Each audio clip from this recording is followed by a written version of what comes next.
सबसे पहले आप सभी को मेरा प्यार भरा नमस्कार। जैसा कि आप लोगों को पता ही है, मेरा नाम है सुमन और मैं हूं आपकी टीचर और आपकी करियर सलाहकार। प्यारे बच्चों, आज की वीडियो में हम बात करने वाले हैं गोबर धन योजना के बारे में। जैसा कि आप लोगों को पता है कि यूपीएससी इत्यादि के एग्ज़ाम में और जो भी पीसीएस इत्यादि जो कि आपके राज्य सरकार की होती है, उन सभी और भी कॉम्पिटिटिव एग्ज़ाम में भारत सरकार की जितनी भी योजनाएं और स्कीम है उनके बारे में पूछा जाता है। तो आज के वीडियो में हम यही बात करने वाले हैं गोवर्धन योजना के बारे में। तो जुड़े रहिए मेरे साथ इस वीडियो में शुरू से लेकर अंत तक। चैनल पर नए हैं तो सब्सक्राइब कर ही लीजिएगा यूपीएससी इत्यादि तैयारियों से संबंधित सभी जानकारियों के लिए।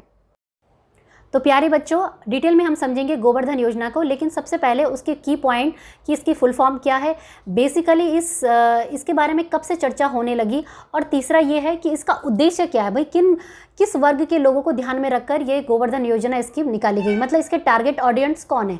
तो देखिए, सबसे पहली तो इसकी जो फुल फॉर्म है वो है galvanising organic bio agro resources धन, ठीक है।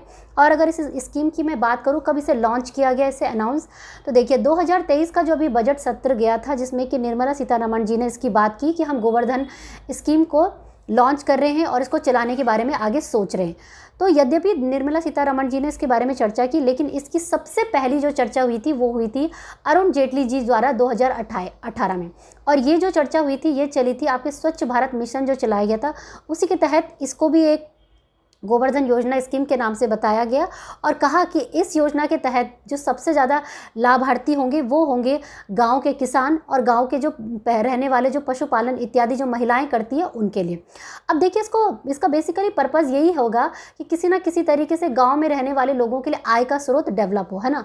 तो बेसिकली इसका पर्पज़ यही है कि जो गाँव का जो पशु इत्यादि के डंग होते हैं, मतलब कैटल डंग, और जो सॉलिड वेस्ट होता है फार्मर्स का, तो उसको कन्वर्ट किया जाएगा बायोगैस और बायो सीएनजी में। तो ये बेसिकली इसका पर्पस था। और इन सबको निकालने के बाद, प्रोड्यूस करने के बाद, इन सभी से मदद मिलेगी किसानों को भी और महिलाओं को भी, उनके लिए आय का स्रोत डेवलप होगा। और इसके साथ साथ जो भी गंदगी इत्यादि फैलती है उसमें स्वच्छ भारत में मिशन में इसको सहायता मिलेगी उस मिशन को सक्सेस बनाने में। तो ये है बेसिकली इसका पर्पस, ठीक है।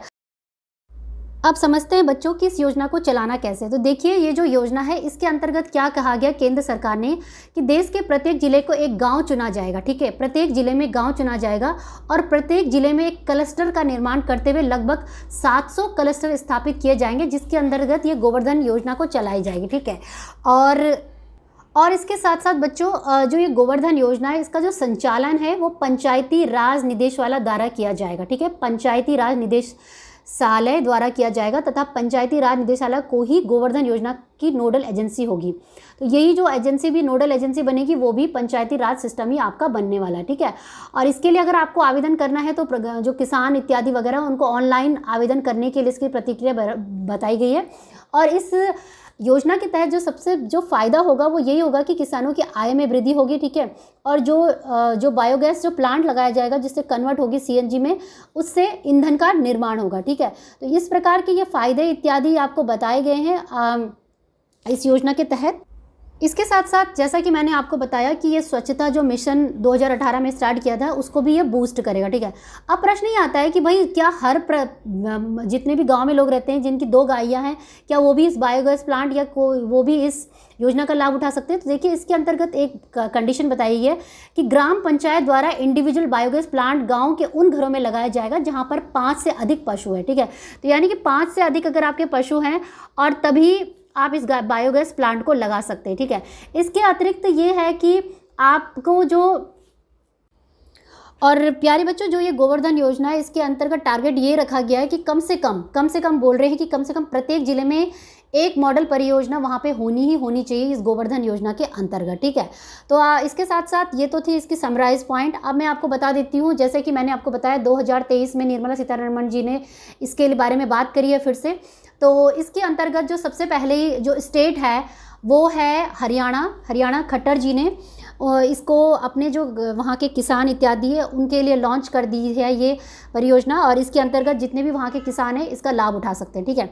तो अब आप मुझे कमेंट करके बताइए कि और कौन सी भारत की और कौन से राज्य सरकार है जो कि इसको सपोर्ट कर रहे हैं। वैसे तो सभी करेंगे सपोर्ट, लेकिन और कौन सी सरकार है जिन्होंने इस तरीके से अपनी राज्य सरकार में इसका वेलकम करके और ऑलरेडी उनके लिए बजट स्थापित करके ये जो स्कीम है इसको लॉन्च कर दिया।